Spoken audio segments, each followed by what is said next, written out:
గోమాత జై జై గోమాత.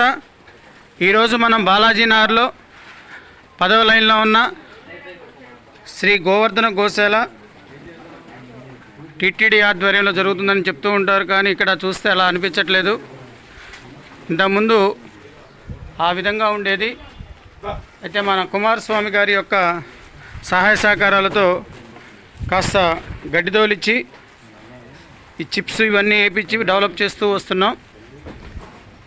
ఈరోజు గోసేవా కార్యక్రమానికి మన చైర్మన్ పోతురాజు గారు, ఈశ్వర్, వాళ్ళ తమ్ముడు అనిల్, సోలాని గారు, సుందరి గారు, నాంచారి గారు, తర్వాత శేషమ్మ గారు, ముసలారెడ్డి గారు, కాసిం, ఐనుమూల శ్రీనివాసరావు గారు ఇలా రావటం జరిగింది. వస్తూ తౌడు కట్ట, మిల్లెట్స్, పచ్చిగడ్డి, వంకాయలు, బీరకాయలు, తర్వాత జొన్న కంకుల యొక్క ఆకులు, జామకాయలు వస్తూ కాసిం తీసుకొచ్చారు. ఇలా అందరు తీసుకొచ్చిన వాటిని ఈ గోవులకి ఆహారంగా అందిస్తున్నాం. మన అమ్మా నాన్న చారిటబుల్ ట్రస్ట్ ఆధ్వర్యంలో ఈ 10వ నగర్లో ఉన్న గోశాల, 8వ నగర్లో ఉన్న వారాహి మాత గోశాల సేవలు చేసుకుంటూ వస్తున్నాం. ఏవైతే గోశాలలు కొంచెం ఆర్థికంగా వెనుకబడి ఇబ్బంది పడుతున్నాయో వాటన్నిటినీ మనం చేయూతనిస్తూ వస్తున్నాం. ఇంకా ముందు ముందు కూడా మనకి పరిధిలో ఉన్న గోశాలకు మనం నోటీస్కి వచ్చిన గోశాలను సేవ చేసుకుంటూ వెళ్తున్నాం. అందరూ మీరు కూడా ఈ సేవా కార్యక్రమంలో పాల్గొని ఆ గోమాత ఆశీస్సులు పొందాలని చెప్పేసి కోరుకుంటున్నాం. వీరు కుమారస్వామి గారి యొక్క బ్రదర్ రామ్దాస్ గారు. ప్రతిసారి గత 5 వారాల నుంచి సేవా కార్యక్రమంలో పాల్గొంటూ వస్తున్నారు. అంతేకాకుండా వీరి ఆధ్వర్యంలో విజ్ఞాన మందిర్లో గురు పౌర్ణమి కార్యక్రమాలు 9 రోజుల పాటు యథేచ్ఛగా జరిగినాయి. ఆ రోజు మనం 9 రోజులు నిత్యాన్నదాన కార్యక్రమం మన ట్రస్ట్ తరపు నుంచి కూడా కుమారస్వామి గారి యొక్క ఆధ్వర్యంలో చేయడం జరిగింది. సో ఈ విధంగా మన చేస్తున్న ఈ కార్యక్రమాలకి చేయిస్తున్న ప్రతి ఒక్కరికి ధన్యవాదాలు తెలియజేసుకుంటున్నాం.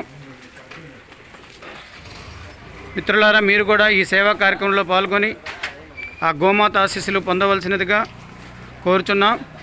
జై గోమాత, జై గోమాత, జై గోమాత, జై హింద్. ఉన్న గోమాతలకు స్నానం చేపిస్తున్నారు మన వాళ్ళు.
గోసేవా కార్యక్రమాన్ని ఇంతటితో ఇక్కడ ముగిస్తున్నాం.